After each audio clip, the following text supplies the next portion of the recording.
DA সহ অন্যান্য বিষয় 22 জুন বাজেটে আমাদের থাকবে। আমরা এটাও আপনাদের মাধ্যমে এবারে কর্মচারী শিক্ষকদের বড় অংশ তারা কিন্তু স্বচ্ছ নির্বাচনের ক্ষেত্রে গণতন্ত্র রক্ষা করার ক্ষেত্রে এগিয়ে এসেছেন।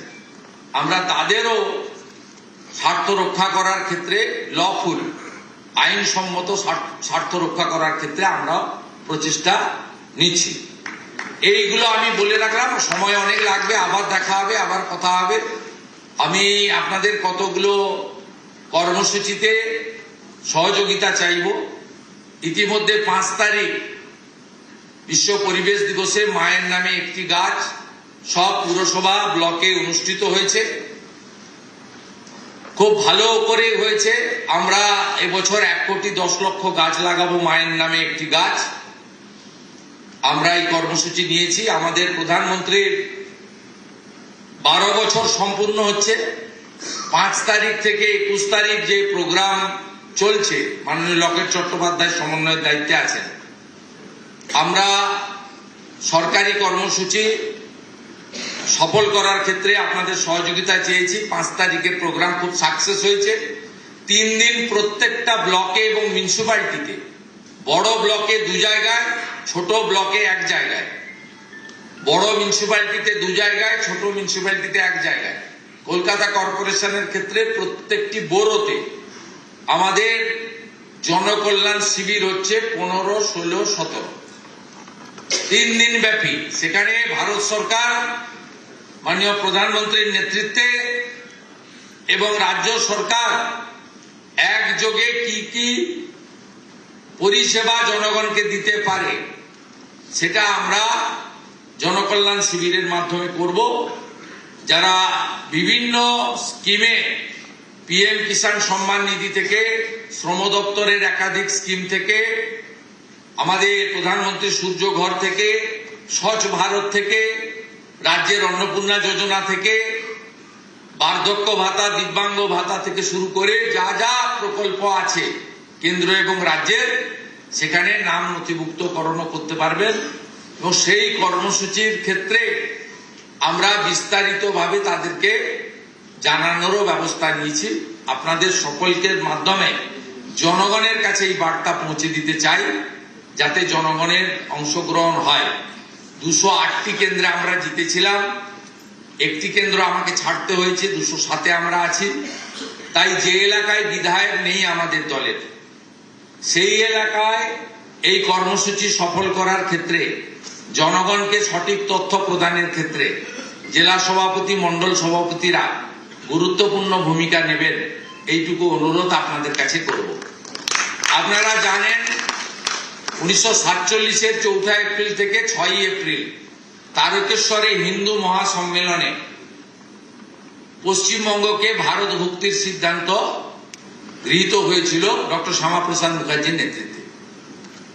আমি বিরোধী দলনেতা হওয়ার পরে, বা আপনারা আমাকে বিরোধী দলনেতার দায়িত্ব দেওয়ার পরে 20 জুন আমি প্রত্যেক বছর বিধানসভায় পালন করেছি বিজেপি পরিষদীয় দলের পক্ষ থেকে। এটা মুখ্যমন্ত্রীর খুব গায়ে লেগেছিল 21, 22, 23। তাই তিনি জোর করে 1 বৈশাখকে পশ্চিমবঙ্গ দিবস ঘোষণা করেন, একদম জোর করে। আমাদের ক্যাবিনেট 3 তারিখে হেরো মুখ্যমন্ত্রী, বিদায়ী মুখ্যমন্ত্রী, যিনি দুবার হেরেছেন আমার কাছে নন্দীগ্রামে, ভবানীপুরে, তার সিদ্ধান্ত বাতিল করা হয়েছে। আগামী 20 জুন পশ্চিমবঙ্গ দিবস পালিত হবে। 1947-এর 20 জুন ডক্টর শ্যামাপ্রসাদ মুখার্জির নেতৃত্বে 58 জন হিন্দু আইনসভার সদস্য, 21 জন যারা পাকিস্তানে যেতে চেয়েছিলেন তাদের পরাস্ত করে 58-21 ভোটে আমাদের ভারত ভুক্তি ঘটিয়েছিলেন। তাই কপালে টিকা, গলায় গেরুয়া দিয়ে আমরা এখনো বন্দে মাতরম, ভারত মাতা কি জয়, জয় শ্রীরাম বলতে পারছি, নইলে আমাদের আজ বাংলাদেশে থাকতে হতো। তাই আমরা 20 জুন পশ্চিমবঙ্গ দিবস পালন করছি। অত্যন্ত খুশির খবর, মাননীয় প্রধানমন্ত্রী ওই দিন পশ্চিমবঙ্গ সরকারের আয়োজিত তারকেশ্বরের কর্মসূচিতে উপস্থিত থাকবেন এবং আমি বিশেষ করে হুগলি এবং পার্শ্ববর্তী এলাকার রাষ্ট্রবাদী জনগণকে ডক্টর শ্যামাপ্রসাদ মুখার্জির আদর্শে অনুপ্রাণিত পশ্চিমবাংলার জনগণকে, যিনি আমাদের হোমল্যান্ড দিয়ে গেছিলেন, সবাইকে ওই কর্মসূচিতে ব্যাপক সংখ্যায় উপস্থিত হওয়ার জন্য বিনম্র আবেদন জানাবো।